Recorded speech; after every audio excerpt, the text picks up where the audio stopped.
நம்ம இப்படி யோசிச்சிருப்போம் இல்லையா?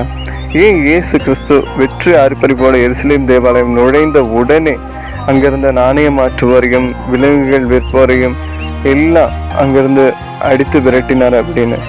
ஏன் இந்த ஒரு நிகழ்வு நடந்ததுன்னா, அந்த எருசலேம் தேவாலயத்தில் இருந்த அந்த குறிப்பிட்ட இடம் அது பிற இனத்தார்களுக்கு அவங்க பிரார்த்தனை செய்யக்கூடிய ஒரு இடமா இருந்தது. அதை தான் இவர்கள்லாம் ஆக்கிரமித்திருந்தார்கள். 1.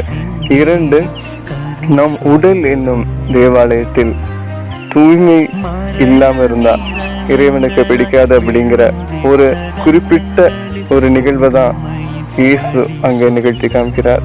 நம் உள்ளம் என்னும் ஆலயம் எப்போ தூய்மையா இருக்கோ அப்போதான் இறைவன் நம்மில் வசிப்பார். அதான் உங்கள் இதே கதவை நான் தட்டி கொண்டிருக்கிறேன் அப்படின்னு திருவெளிப்பாடில் நாம் வாசிக்கிறோம். நம் இதயத்தை நாம் தூய்மைப்படுத்தினால் இறைவன் நம்மில் வசிப்பார். அதற்காக நாம் முயற்சிப்போமா?